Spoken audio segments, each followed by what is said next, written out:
Hey there guys, it's Salis, and welcome back to Salis' week of Boing. And you know what, there's so much hate in the world, there really is. So I decided I wanted to spread a little joy. And then thinking about it, I realised, no, what I want to spread is so much more than that. What I want to spread is electronic super joy. Oh yes! This is one of those quote-unquote rage game platformers. The stated remit of these is basically to induce fake rage from people on YouTube. When in fact they just, much like Super Meat Boy and the other ilk of this subgenre of platformers, they really don't induce all that much rage. So let's dive in and take a look, shall we, at this. Why this game has quite the reputation it does. One thing I'll say though, I tried to play this with an Xbox One controller, not working. So I'm playing this with an Xbox 360 controller, so hopefully it should work now. You lost an arm. In the Disco War 1515. You lost an eye. In the War of Rock and Roll. You lost both legs, defeating DJ Deadly Skills. And you lost your entire butt to an evil wizard. This is the story of your quest to get revenge for your butt. Okay, so apparently someone stole my entire ass. Not cool, dude. Okay. Welcome, we've been waiting. Like, forever. Bouncing is fun. Yes, it is. Hi, Gunter.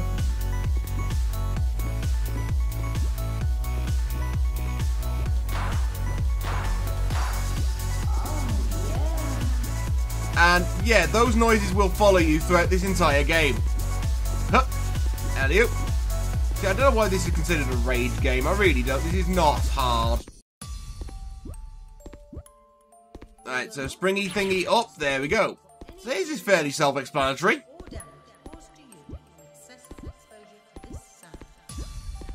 I've got to say, this is a very pretty game, certainly.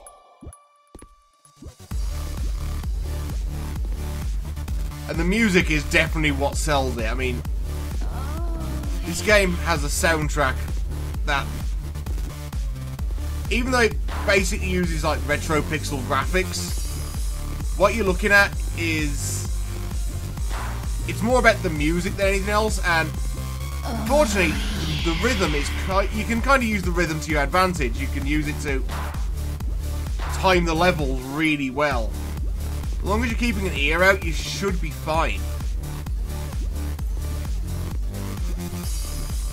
I mean, I'm just going to let you enjoy some of this music for a minute.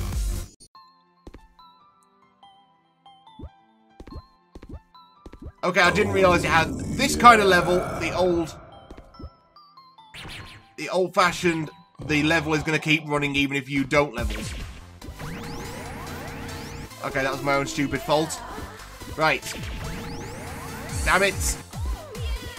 I love the fact that every single time you die, you get teleported completely into space, and how bollocks. Right, gotta get up there. Bollocks.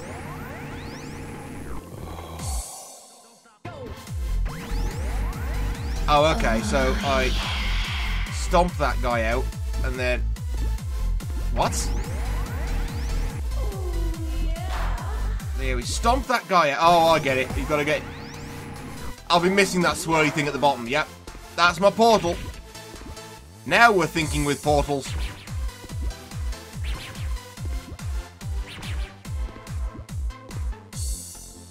Yep, belching frog, we get it. Okay, this is challenging, but it's not rage-inducing. We can do this. Just got to flex my platformer muscles a little bit more. Right, we can't take any time on Belchy Frog. Bollocks. That was me getting over... That was me thinking too far ahead there. See, I'm going to make when I cock up. Because I do it quite often. so loving the music. And up. Yes, checkpoints. Yes, if you press Y, you'll quickly respawn. Oh, yeah. Yep, just gotta, you gotta stomp the arrows, okay. I love the fact he's already trying to annoy me because he's putting those enemies there thinking, you'll stomp those to your death. I'm stomping that too early. There we go, lovely. Go on, belch your shurikens. And I'll stomp that one too late. See, this is not rage-inducing. This is just a case of learning the patterns.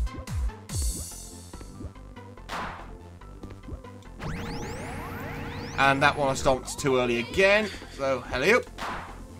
Once you learn the patterns, these games are not hard. Platformers are very formulaic. And, like I said, I grew up in the 90s. Platformers were ubiquitous back then. Am I supposed to bounce directly over? Not hit that middle platform, maybe. Okay. We'll try that. Respawn time in this, even if you exclude the teleport beam, which I'm not entirely against as a stylistic choice, but the thing that makes a game rage-inducing, really, is the time between dying and getting back into the game. And that really just slows it down just a little bit. I mean, it's like there are some games where the reloading times are ridiculous. Duke Nukem Forever springs to mind. Loading times in that were an arse and a half. No, you can't make that jump. There we go. Checkpoints. Nice. Oh, it's another going down one, isn't it? Yeah. Go on, Belchy Frog. Belchy Shuriken, thank you. Nah, you're not going to be able to make that jump at all. Right, go, go, go. Next. Down. Oh, damn that. I've got to be a lot quicker on this. There we go. I want to know how doing all this jumping is going to help me get my ass back. I mean, I'm not complaining. I'm pretty sure it will get my ass back, but I just want to know how it's going to get my ass back. Bugger! Note to self. Don't laugh at your own jokes while trying to platform. Does not work out to your favour. Just the idea of the phrase, get your ass back, is kind of funny to me. Okay, so that's got to be stomp, bounce, stomp, bounce, stomp, bounce, stomp. Okay. Too slow again, Salis. Come on! You need to get those reaction times up, bro. Bugger!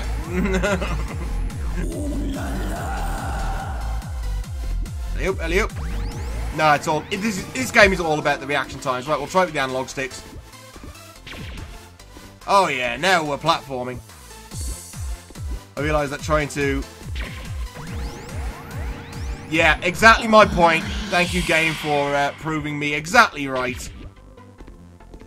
Trying to do it with the analog sticks on a platformer, not ideal. I mean, it's still better than using the keyboard, because platformers... A lot of people complain when people use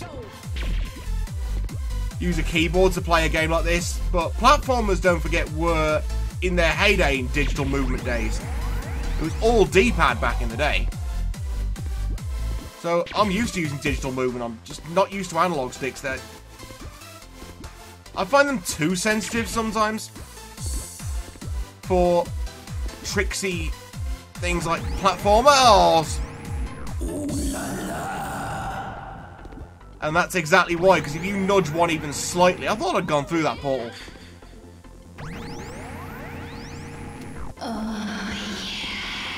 And believe me, if I can make a woman make that noise, I would not be playing video games. Yeah. Or a man, for that matter.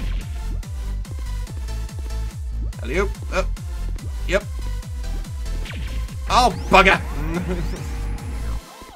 Yeah, the analog stick is just way too sensitive for this. If you hold it for a second too long, you're kind of screwing yourself. And that's not good.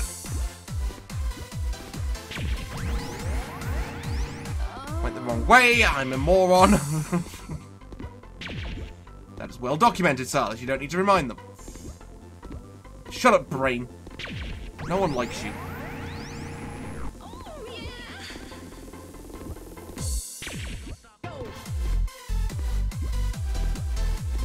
And hup. Now, you see, the problem is, you've got to run into that portal. And I think I've just worked out a new tactic. If I can be quick enough, and if I can, yep, that'll do, jump into it. That's the secret to that one. And the secret to that bit is not falling into that gap. Yeah, I'm dead. I already knew that. I'd wasted too much time. This is one of those games that if you're an OCD person, you will be counting frames like you would not believe. I reckon fighting game players will probably get along very well with this, because in fighting games competitively, you will be frame counting. Bugger it! Yeah, in fighting games you will be frame counting if you fight competitively. And you'll be used to that kind of behaviour, but frame counting in this is probably going to be quite tricky because the art style is so minimalist. It's all retro pixels with a lot of platforms floating in the air and a lot of flat colours. So good luck with that. There we go. I will do this level before the end of this video. Bugger it! The problem is I'm putting pressure on myself now, I know that much.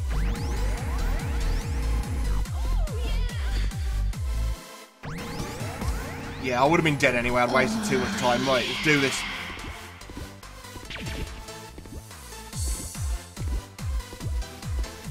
And up. Just listen to the music. Let the music guide you. I'm gonna have to go back through the video when I edit this. I could have swore I hit that arrow then.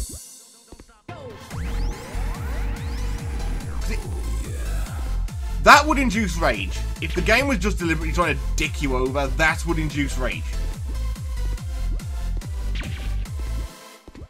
Because there have been a lot of examples, mostly back during the 80s and 90s, where game publishers and developers released a deliberately unfinishable game. Because they didn't have time or money to actually finish it, so they deliberately made it unfinishable. They would skip out putting the last level in and just make the last but one level almost impossible to beat without cheating. And then when you did cheat, it would tell you off for cheating and tell you to go back and play it properly. Yep, I remember those. Arse! Bugger it. Right, I know to shave a few seconds off now though, so that's... You're always learning something. Let's just do this now. Yeah, forgot, gotta jump into that one because otherwise you fall off the platform. This is my obsessive second saving, jump too early. This is my obsessive second saving mentality with these kind of things, because especially when you've got the level chasing you, because again, back in the 90s these things were ubiquitous, and the whole mechanic of having the level chase you and you can die by going to the edge of the screen, again, that was a fairly common feature in a lot of games, especially old Mega Drive games / Genesis games. James Pond had one level like that, and I hated that bloody thing. But as a result of said hatred, I got okay at it. Oh, yeah. Shut up. I'm glad you're getting off on this game.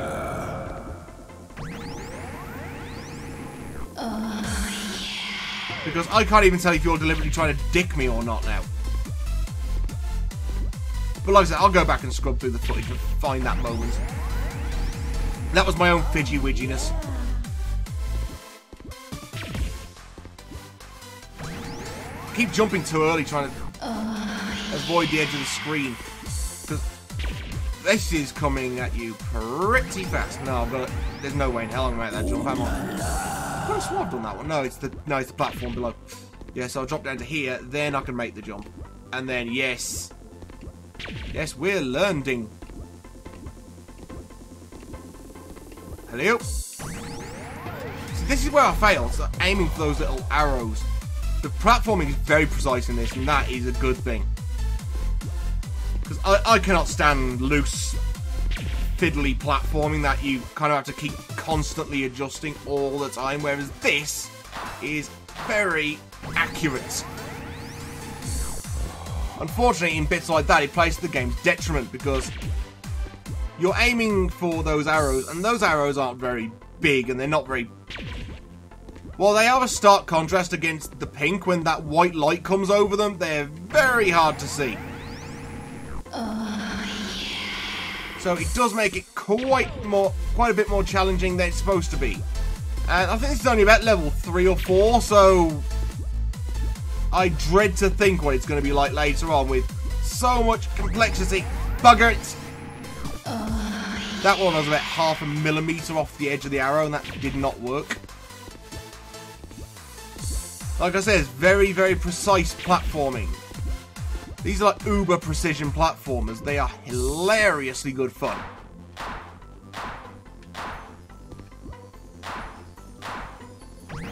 Nah, it was too shallow. And up, and yep, there we go.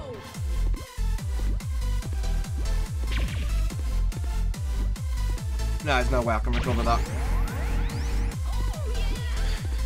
But yeah, like I said, this has a lot of good elements for a platformer. Incredibly tight control, amazing soundtrack. The visuals are just ridiculous.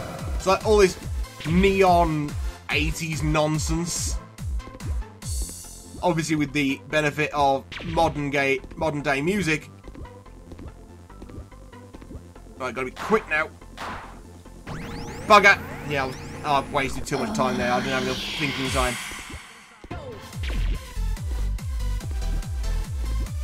But it's also got a load of silliness to it.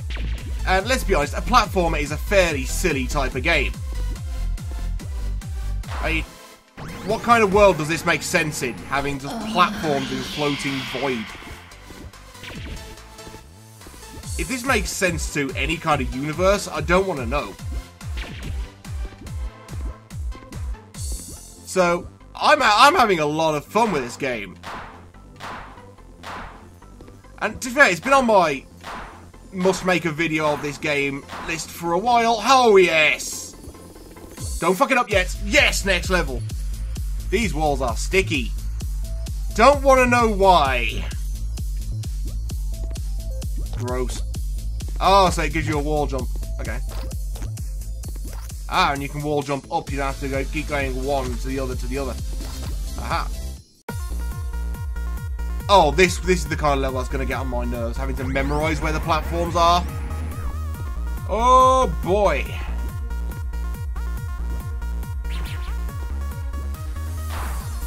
Fortunately, the black does highlight those arrows a lot more.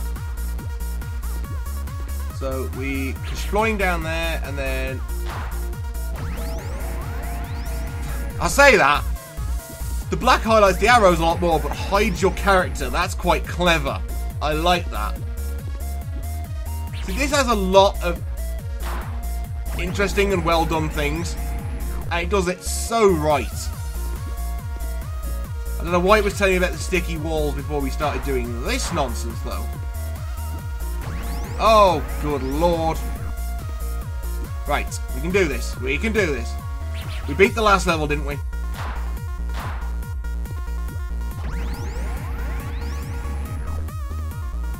Do I actually have to stomp on those arrows? Or do I just bounce off them? No, you do just bounce off them, but if you stomp, you get a much higher jump. Okay, so that climbing section of 3, I probably don't have to stomp, but these I do. Ah, okay. See, I like a platform that kind of explains nothing, but sort of does. Like, it'll explain it in a kind of roundabout way. Right, stomp that one. I want to get to that checkpoint. I will get to that checkpoint before we end this video. I don't care if this video ends up being 3.5 days long. Right, up, up, up, checkpoint. And on that rather sexual note, I've been Salis. I hope I've spread some electronic super joy, and I will see you